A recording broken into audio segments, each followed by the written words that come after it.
বন্ধুরা কেমন আছো বলো। আমি টুমকি চলে এসেছি। আজকে তোমাদের সামনে আমাদের সকালের ব্রেকফাস্টটা দেখাবো। আশা করি তোমরা ভালোই আছো। আর দেখতে থাকো, সাথে থাকো, টুমকি চন্দ্রের সাথে থাকো। দেখো আজকে আমাদের সকালবেলা কিছু মানে অনেক কিছু ফ্রিজে ছিল, সেটা দিতে থাকো। এবারে তোমরা দেখতে থাকো।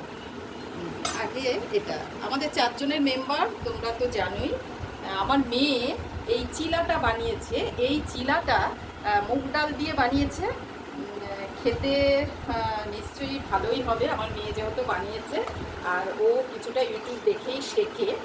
আর সকালবেলা উঠে মেয়ে বললো যে মা তুমি আজকে রান্নাঘরে এসো না। ও গ্যাসের স্ল্যাবটা সব পরিষ্কার করেছে, তারপরে আমাদের টিফিনটা ও রেডি করেছে। আমি কিন্তু শুধু দিচ্ছি, আর আমার মেয়ে ক্যামেরা করছে। তোমরা বুঝতেই পারছো, ছোট বাচ্চা মেয়ে, ও যতটা করেছে। আর এখন ও না মানে কি বলবো, টিফিনটাও ও সন্ধেবেলাটা সেদিনকে যেরকম ম্যাগি করেছিল, সত্যি খুব ভালো করেছিল। ম্যাগিটা ছিল না, কিন্তু ম্যাগিটা 10 মিনিটে, এখন তো জানোই 10 মিনিটে ব্লিঙ্কেটে আনানো যায়। ও এনে সাথে সাথে মানে 10 মিনিটে তো পৌঁছে দিল। আর তারপরে আমার মেয়ে পনির দিয়ে সুন্দরভাবে বানালো। ও ব্রেকফাস্টটা এত সুন্দরভাবে বানায়, সত্যি ভালো লাগে। আর এটাও সম্পূর্ণ ওই করেছে। ফ্রাইড রাইসটা দেখো, কালকের কালী পুজো ছিল, যেহেতু ফ্রাইড রাইসটা অনেকটাই ছিল, রাত্রবেলা আমরা কেউই খাইনি।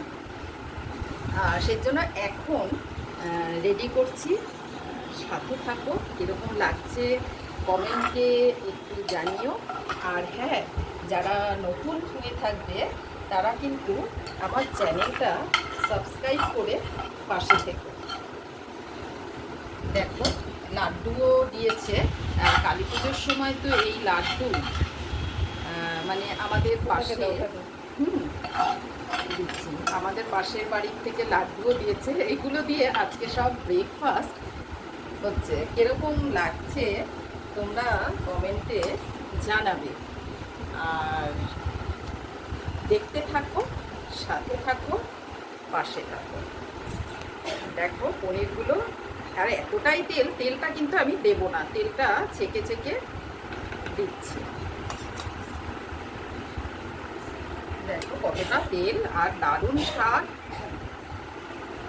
আর আমাদের এখানে পাশে না কালী পুজো হয়েছে, ওদের বাড়ির পুজো, তাই এই বাড়ির পুজোর প্রসাদ মানে এনেছে। এখন কি করব, রাত্রবেলায় প্রসাদ তো ফেলে দেওয়া যায় না, তাই সকালবেলা আমি আর কিছু আজকে করিনি। মেয়ে বলল মা আজকে না আমি করছি, যে অনেক ফ্রিজে রয়েছে, তাই আজকের ব্রেকফাস্টটা এইগুলো দিয়ে করলাম। তোমাদের কীরকম লাগলো তোমরা কিন্তু অবশ্যই কমেন্টের মাধ্যমে জানাবে। তোমাদের কমেন্টের আশায় কিন্তু রইলাম। দেখো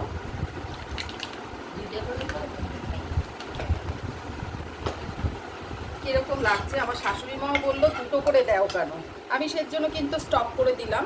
ঠিক আছে, আবার একটা করে উঠিয়ে রাখছি। দেখো দেখতে সুন্দর লাগবে। এবারে একটু চাটনিটা দিচ্ছি। চাটনিটা দেখো বলছি, দেখো এখানে প্রত্যেকটা খাবার, প্রত্যেক বছরে না এরা এই চাটনিটা, কিসের চাটনি তোমরা বলতে পারবে? দেখো তো এটা কিসের চাটনি, এত সুন্দর থিকনেসটা। আর দেখো লবঙ্গ দিয়েছে, আর তার সাথে দেখো দিয়েছে এটা হচ্ছে কাজু আর আনারসের চাটনি। ও দারুণ। এবারে আমি সবার পাতে পাতে দিচ্ছি। দেখো আজকের সকালের যে ব্রেকফাস্টটা, ঠাকুরের প্রসাদ দিয়ে সারাটা দিন শুরু করব। তোমাদের কীরকম লাগলো? আচ্ছা, তোমাদের একটা কথা বলে দিই, এই যে মুগ ডালের চিলেটা যে বানিয়েছে, যেহেতু কালী পুজোর আজকে প্রসাদ, এখানে কিন্তু আমি কিছু এঁঠো নেব না।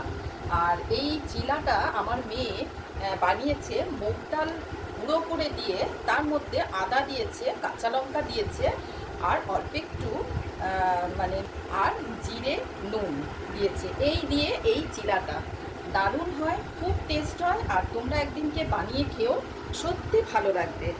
আর দেখো, তাহলে আজকের দিনটা আমাদের এই ঠাকুরের প্রসাদ দিয়ে শুরু। ঠাকুরের প্রসাদটা অনেকটাই রাতে ছিল, তো তাই ভাবলাম যে কি করব। তাই মেয়ে বলল যে মা আজকে আমি তাহলে ব্রেকফাস্টটা বানাই। দেখো, ব্রেকফাস্টে আজকে আমাদের এইরকম করলাম। তোমাদের কিরকম লাগলো তোমরা কিন্তু অবশ্যই জানাবে। আর দেখতে থাকো, রুটির সাথে থাকো। আর আজকে এই পর্যন্ত। আর বন্ধুরা, তোমরা লাইক কমেন্ট শেয়ার করতে ভুলো না। আজকে এই পর্যন্ত, টাটা। তোমরা ভালো থেকো, সুস্থ থেকো আর রুমকির পাশে থেকো।